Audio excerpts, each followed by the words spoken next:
Well, Xi Jinping's travelling to Europe with three main goals. Firstly, defend his economic policy and push back against accusations of overcapacity. Secondly, defend Beijing's business with Moscow and see how far he can go. And finally, trying to create a little bit of tension or friction within Europe. Now, first, for Beijing, some of its overcapacity is a necessary side effect of growth. And for them, it's really hypocritical for countries who developed a long time ago to try and point their finger at China's attempts at modernization.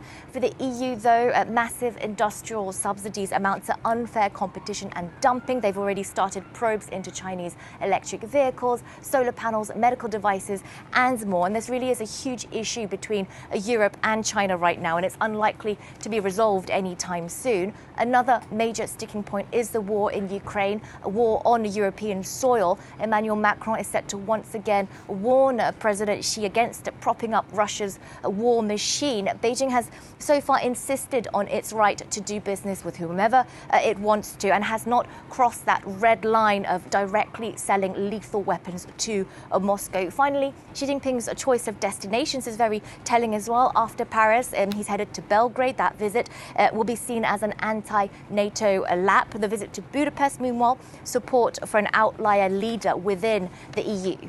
And what are Chinese media saying about Xi's visit to France? Well, the French-Chinese relationship is really being portrayed in a very positive light by state media and state-controlled media here in China. The emphasis really is on multilateralism. It's a word in almost all the headlines here, with frequent mention of President Emmanuel Macron's support for strategic autonomy. That's his insistence that Europe needs to define its own foreign policy according to its own interests and not blindly follow that of the United States. No surprises there then that Beijing really appreciates this messaging.